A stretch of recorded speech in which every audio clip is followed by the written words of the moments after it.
নমস্কার সবাইকে, গল্পাঞ্জলি চ্যানেলে আপনাদের স্বাগত। আমি রুমকি। আমার আজকের নিবেদন শিবরাম চক্রবর্তী রচিত ছোট গল্প হাতাহাতির পর।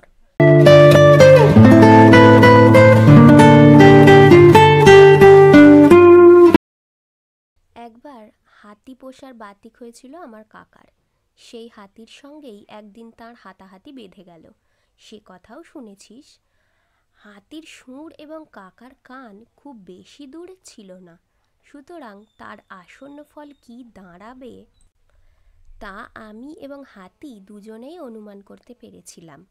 কাকাও পারেননি তা নয়, কিন্তু দুর্ঘটনা আর বলে কাকে। সেই কর্ণবধ পর্বের পর থেকে এই পালার শুরু। কান গেলে মানুষের যত দুঃখ হয়, অনেক সময় প্রাণ গেলেও ততটা হয় না বোধহয়। কান হারিয়ে কাকা ভারী মুষড়ে পড়েছিলেন দিন কতক। কর্ণের বিপদ পদে পদে, এই কথাটাই কাকাকে বোঝাতে চেষ্টা করি। মহাভারত পড়েও জানা যায়। তাছাড়া পাঠশালায় পড়বার সময় ছেলেরাও হাড়ে হাড়ে টের পায়।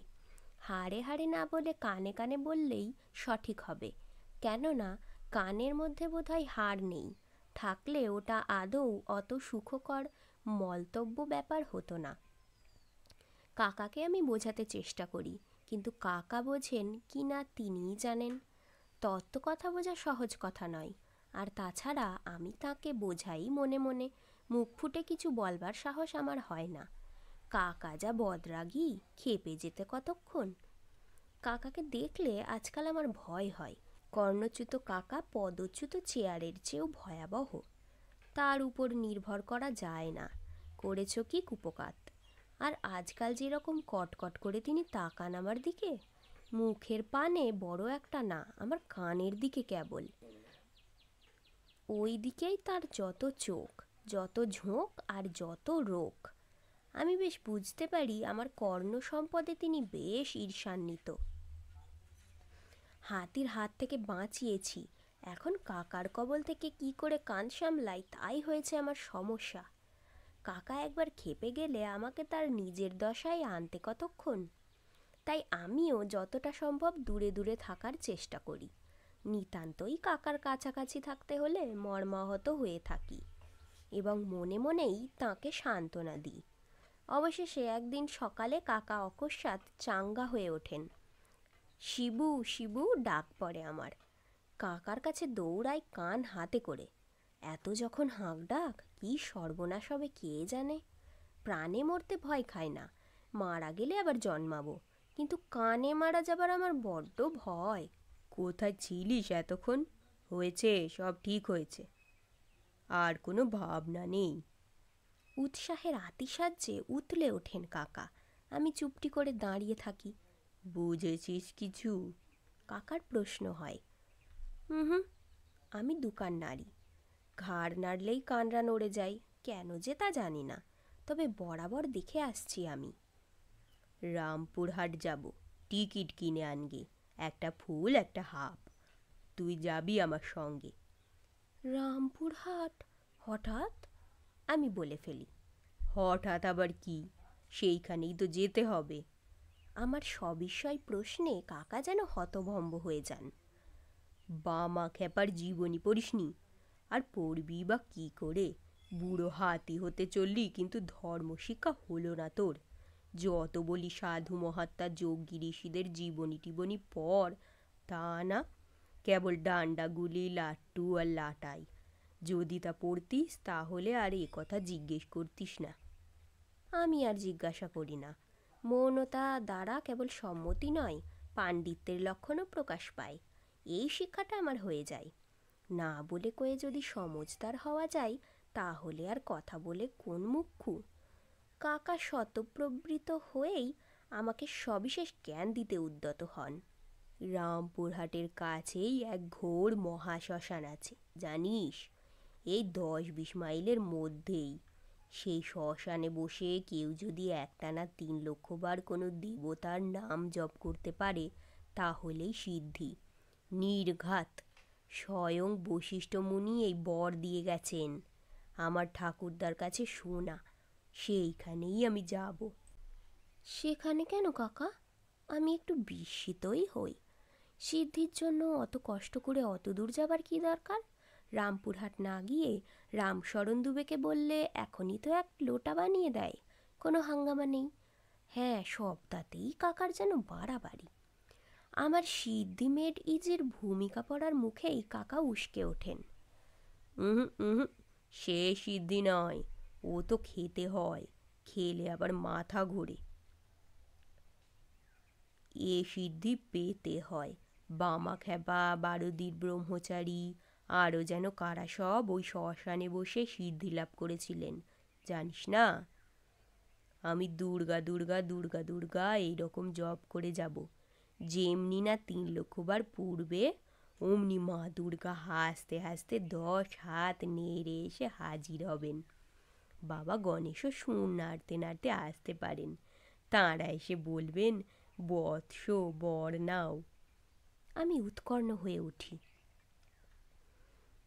তখন আমি যা বর চাইব, বুঝেছিস কি না, সঙ্গে সঙ্গে ফলবে, তাকেই বলে সিদ্ধি লাভ। আমি যদি চাই আমার দুটো আরও হাত গজাক, তক্ষুনি গজাতে হবে। তৎক্ষণাৎ। শুনে আমার রোমাঞ্চ হয়। চতুর্ভুজ কাকার চেয়ে কল্পনা করার আমি প্রয়াস পাই।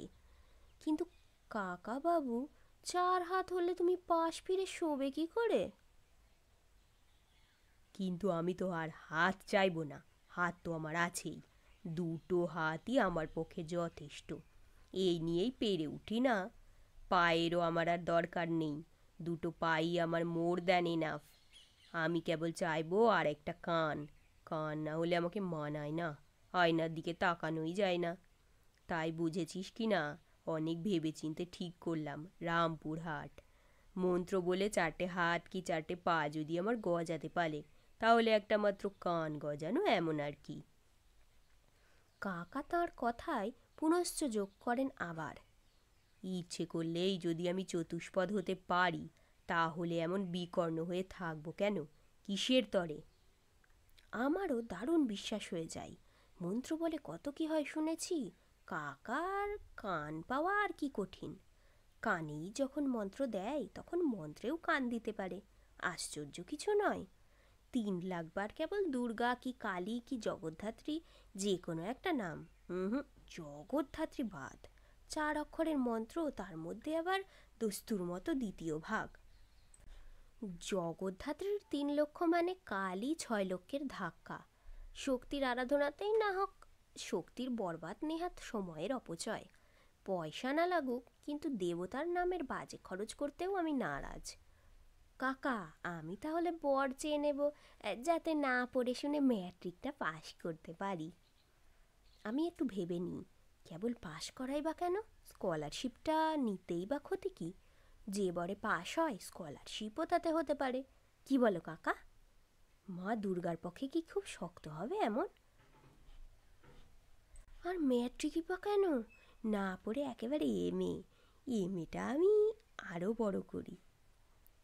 বারে, আমি মরবো জব করে আর তুমি পাশ করবে না পড়ে, বারে।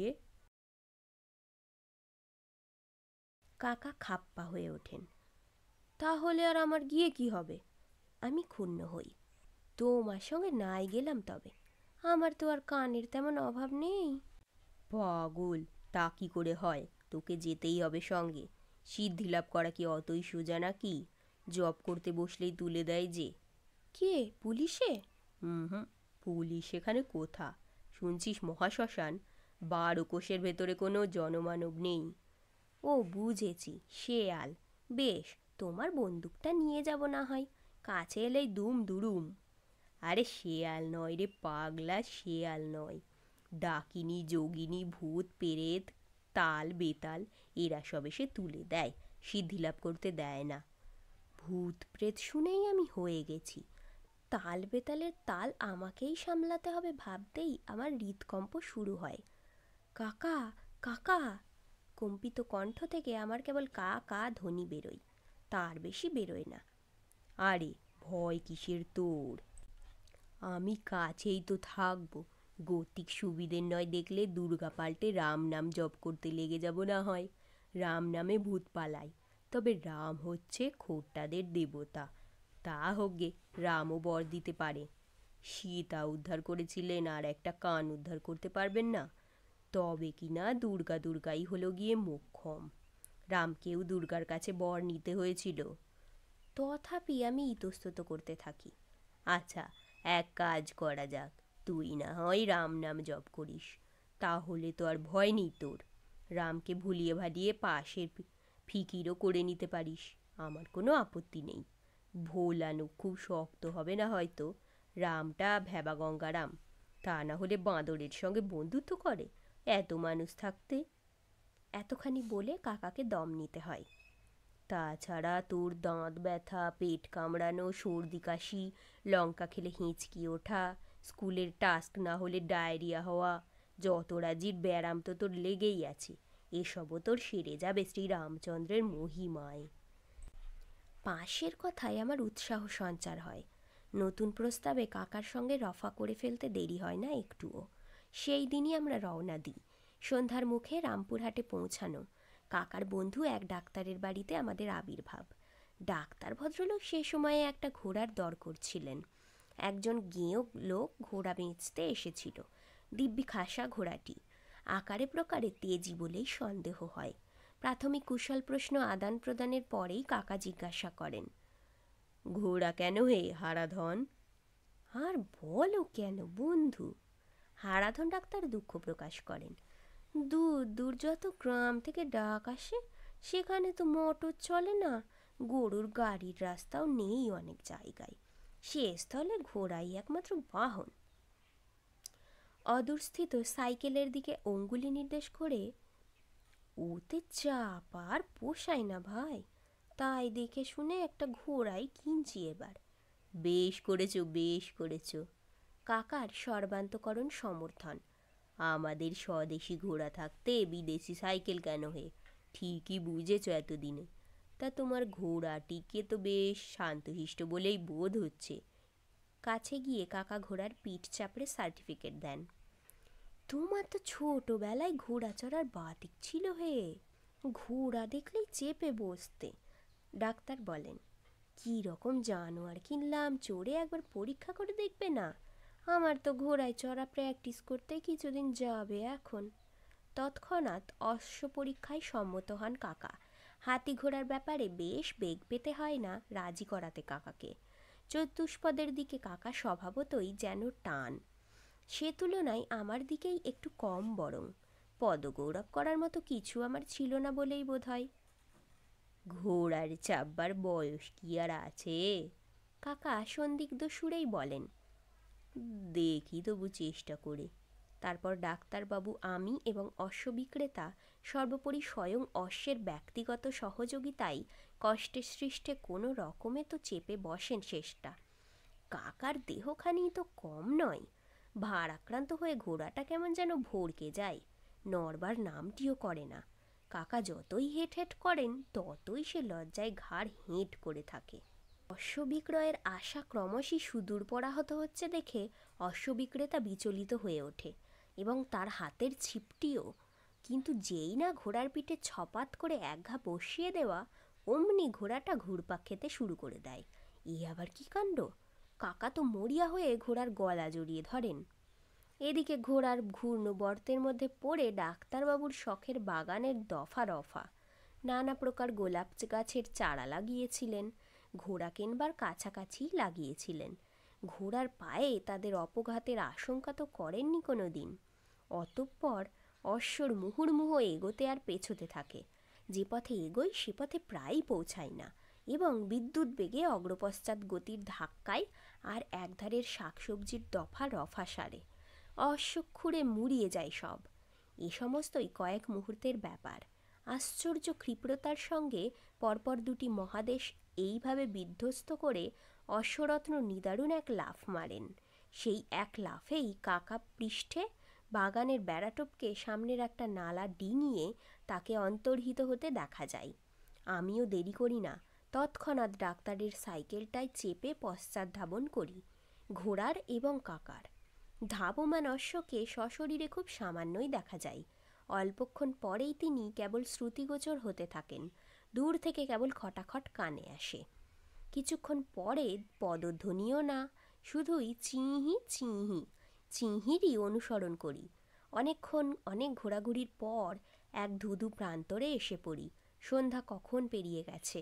আধখানা চাঁদের ম্রিয়মান আলোয় কোনো রকমে সাইকেল চালিয়ে যাই, কিন্তু সামনে যতদূর দৃষ্টি যায় কোথাও চিহ্নমাত্র নেই, না ঘোড়ার না সওয়ারের। ইতস্তত সাইকেল চালাতে থাকি।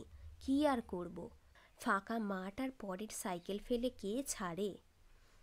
কাকা হারা হয়ে বাড়ি ফিরে গিয়ে কাকির কাছে কি কৈফিয়ত দেব, মুখ দেখাবো কি করে, সে ভাবনাও যে নেই তা নয়। কে রে, শিবু নাকি রে? শিবুই তো। চমকে গিয়ে সাইকেল থামাই, দেখি কাকা এক উঁচু ঢিবির পাশে পা ছড়িয়ে পড়ে আছেন। হ্যাঁ, এসেছিস তুই? বাঁচলুম। তোমার ঘোড়া কোথায় কাকা? আমায় ফেলে পালিয়েছে। কোথায় পালিয়েছে জানি না।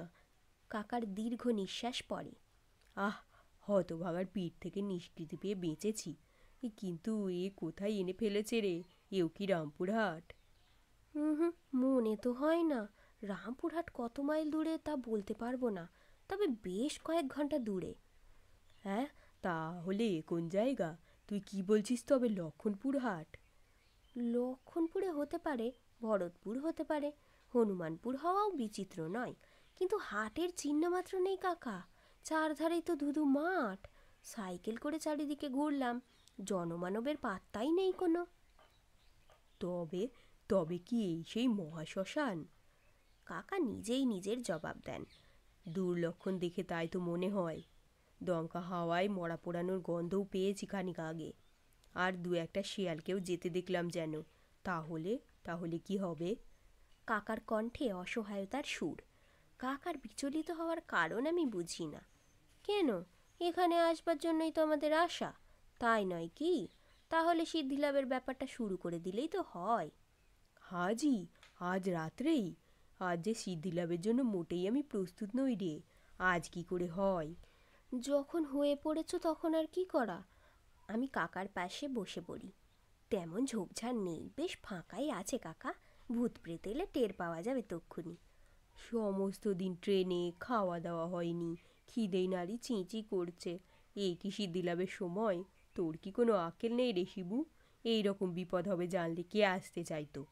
এই আমি নিজের কান মলছি, যদি আজ উদ্ধার পাই। তার একমাত্র কানকে কাকা একমাত্র মলা দেন, কিন্তু উদ্ধারের কোনো ভরসাই মেলে না। ততক্ষণে চাঁদ ডুবে গিয়ে অন্ধকার ঘোরালো হয়ে আসে। দুহাত দূরেও দৃষ্টি অচল হয়। আমি কাকার কাজ ঘেঁষে বসি, আমার গা ছমছম করতে থাকে। অবশেষে কাকা বলেন, তাই করা যাক অগত্যা, তোর কথাই শুনি। আজ রাত্রে এখান থেকে বেরুবার যখন উপায় নেই, তখন কি আর করা? কাল সকালে একেবারে সিদ্ধি পকেটে করে হারাধনের বাড়ি ফিরলেই হবে। এই নে আমার কোট, এই নে পিরান। কাকা একে একে আমার হাতে তুলে দিতে থাকেন। জিজ্ঞাসা করি, তুমি খালি গা হচ্ছ কাকা? বাহ, হব না? সাধু সন্ন্যাসীরা কি কাপড় জামা পরে চাদর গায়ে দিয়ে তপস্যা করে নাকি? তাহলে কি হয় রে মুখ্যু? এই নে চাদর, এই নে আমার গেঞ্জি, এই নে আমার। আমি সচকিত হয়ে উঠি। অতঃপর পরবর্তী বস্তুটি কি তা বুঝতে আমার বিলম্ব হয় না। হুম, কাপড়টা থাক কাকা, কাপড় পরাতে তত ক্ষতি হবে না। তুই তো জানিস। কাকা রাগান্বিত হয়। হ্যাঁ, কাপড়টা থাক, তাহলেই আমার সিদ্ধিলাভ হয়েছে। তবে এত কাণ্ড করে দর্জি ডাকিয়ে গেরুয়া রঙের কৌপিনি বা তৈরি করলাম কেন? আর অমন কষ্ট করে সেটা এঁটে পড়তেই বা গেলাম কেন তবে? কাপড়ও আমার হাতে চলে আসে। সেই ঘুটঘুটে অন্ধকারের মধ্যে কৌপিন সম্বল কাকা কর্ণলাভের প্রত্যাশায় ঘোর তপস্যা লাগিয়ে দেন। আমি আর কি করব? কাকার কাপড়টাকে মাটিতে বিছিয়ে পাতি, কোটটাকে করি বালিশ, গেঞ্জিটাকে পাশ বালিশ, তারপর আপাদ মস্তক চাদর মুড়ি দিয়ে শটাং হই। আমি দেখেছি, জেগে থাকলেই আমার যত ভয়, ঘুমিয়ে পড়লে আর আমার কোনো ভয় করে না। অনেকক্ষণ অমনি কাটে। ঘুমেরও কোনো সাড়া নেই, কাকারও না। সহসা একটা আওয়াজ, চটাস। আমি চমকে উঠি, কাঁপা গলায় ডাকি, কাকা। কাকার কোনো সাড়া নেই। আরও বেশি করে আমি চাদর মুড়ি দিই। আবার খানিক বাদে চটাস। এবার আওয়াজটা যেন আরও জোরে। আবার আমার আর্তনাদ, কাকা। অন্ধকার ভেদ করে উত্তর আসে, হুম হুম। কাকার চাপা হুঙ্কারে আমি নিরস্ত হই, আর উচ্চবাচ্য করি না। কাকার যোগভঙ্গ করে কি নিজের কানের বিঘ্ন ঘটাবে? অন্ধকারের মধ্যেই ওর হাত নাড়াতে কতক্ষণ? অনেকক্ষণ কেটে যায়। আমার একটু তন্দ্রার মতো আসে, কিন্তু অকস্মাৎ ফের চটকা ভাঙে। চমকে উঠে বসি, শুনতে থাকি, চটাচট চটচট চটাচট চট। অন্ধকার চৌচির করে কেবল ওই শব্দ, আর কিছু না, এবং বেশ জোর জোর। তবে কি ভয়ে আমার হাত পা গুটিয়ে আসে। তাহলে কি তাল বেতালেই আমার কাকাকে ধরে পিটাতে শুরু করে দিয়েছে নাকি? অথবা ভূতপ্রেতরাই কাকাকে বেওয়ারিশ পেয়ে মজা করে হাতের সুখ করে নিচ্ছে?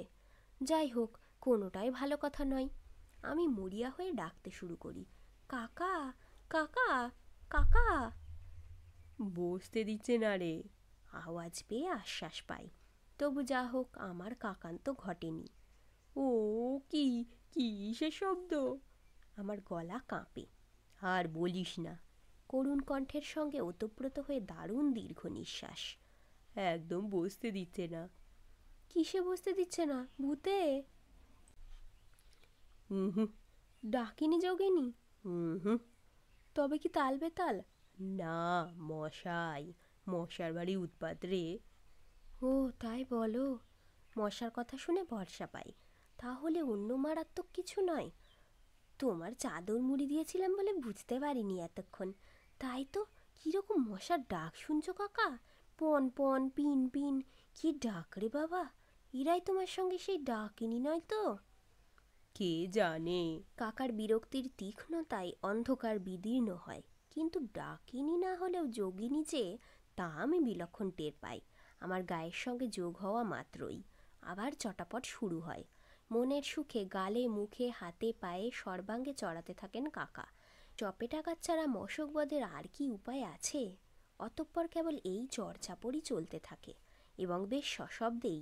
তপস্যা ওর মাথায় উঠে যায়। কিন্তু মশার সঙ্গে মারামারিতে পারবেন কেন কাকা? প্রাণী হিসেবে ওরা খেঁচর, কাকা নিতান্তই স্থলচর। ওদের হলো আকাশ পথে লড়াই, আর কাকার ভূমিষ্ঠ হয়ে। তাছাড়া কাকার একাধারে দুপক্ষকে আক্রমণ, মশাকে এবং কাকাকে। কাজেই কিছুক্ষণ যুদ্ধ করেই কাবু হয়ে পড়েন কাকাবাবু। রণে ক্ষান্ত হয়ে তাঁকে পরাজয় স্বীকার করতে হয়। এই ঘোরতর সংগ্রামে মশাদের মধ্যে নিহতদের তালিকা আমি দিতে পারবো না, তবে আহতদের মধ্যে একজনের নাম আমি বলতে পারি, খোদ আমার খুড়ো মশাই। তাঁর বৈরাগ্য এসে যায় তপস্যায়।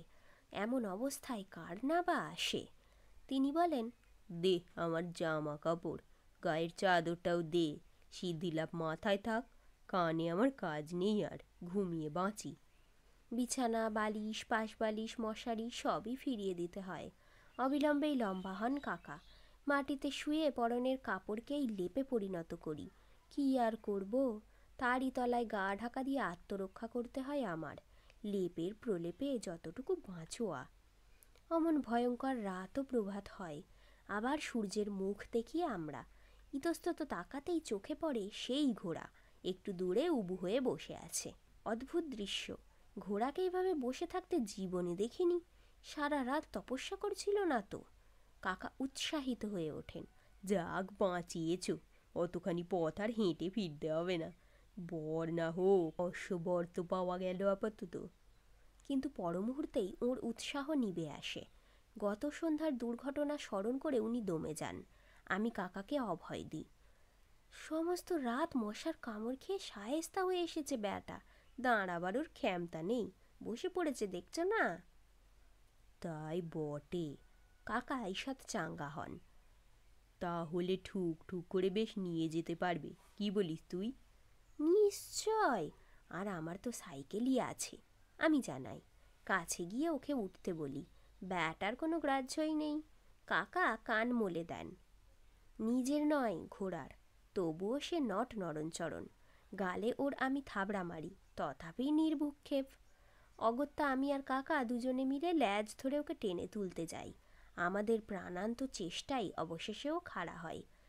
সারা রাত চুপচাপ ছিল ঘোড়াটা, এত কাছেই ছিল অথচ। এর কারণ কি রে শিবু? কাকা জিজ্ঞেস করেন। এত ভালো লক্ষণ নয়। জব করছিল বোধহয়। আমি ব্যক্ত করি। সমাধি হয়ে গেছে দেখছ না?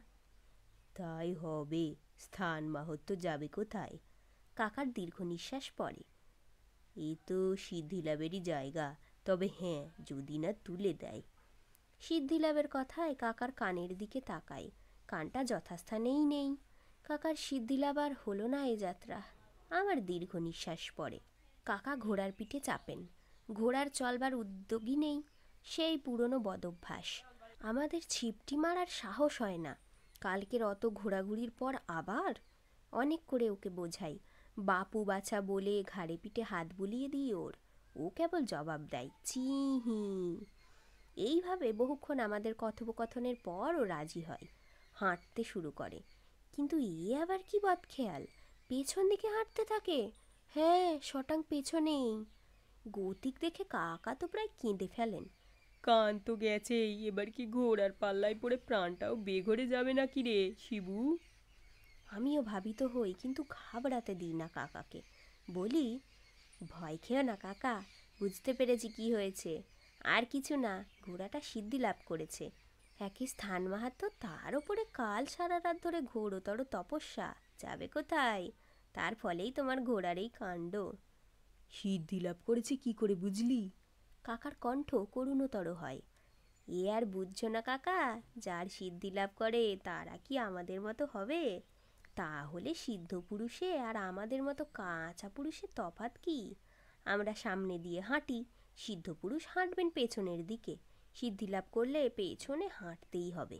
সিদ্ধ পুরুষদের চালচলনই আলাদা, সিদ্ধ ঘোড়ারও। আমার ব্যাখ্যা শুনে কাকার চোখ বড় হয়। তিনি যখন জাঁকিয়ে বসেন বাহনের পিঠে, যাক, বাঁচা গেছে। সিদ্ধি লাভের ফাঁড়াটা ঘোড়ার উপর দিয়েই গেছে। আমার হলে কি রক্ষা ছিল? এই বপু নিয়ে এত বয়সে পেছনে হাঁটতে তো হলেই তো গিয়েছিলাম। অমন সিদ্ধি আমার পোষাতো না বাপু।